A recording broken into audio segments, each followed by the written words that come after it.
Hello बच्चों, let's read the question. And the question says three photons coming from emission spectrum of hydrogen sample are picked up.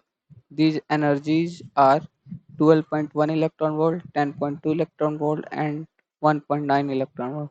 These photons must come from. Options are a single atom, B, two atoms, C, three atoms, and option D, either two atoms or three atoms.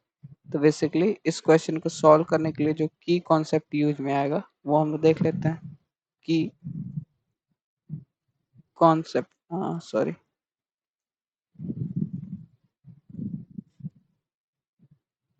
की concepts.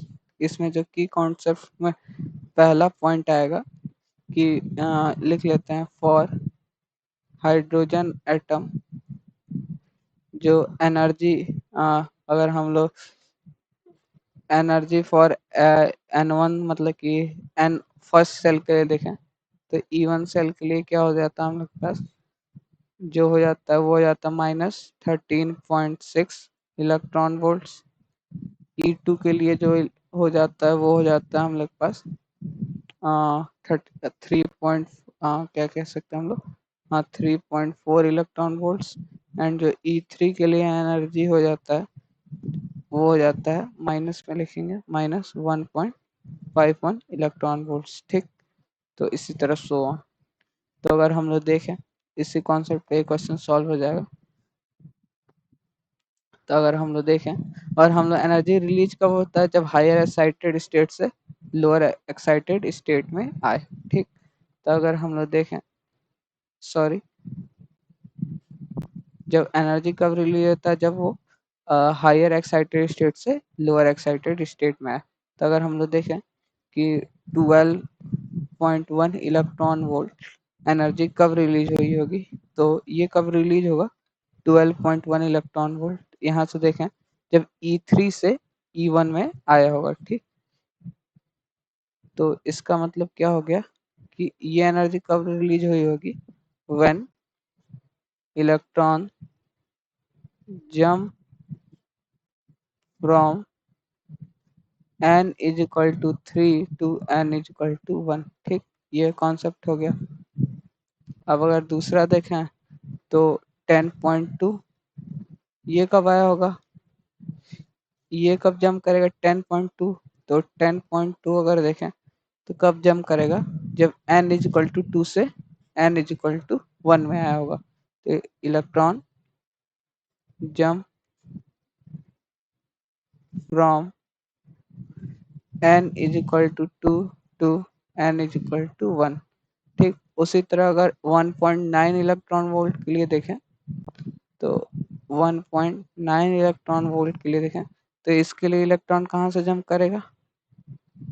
अब देखिए 1.9 किसके बीच में difference आ रहा है, तो ये आ रहा है,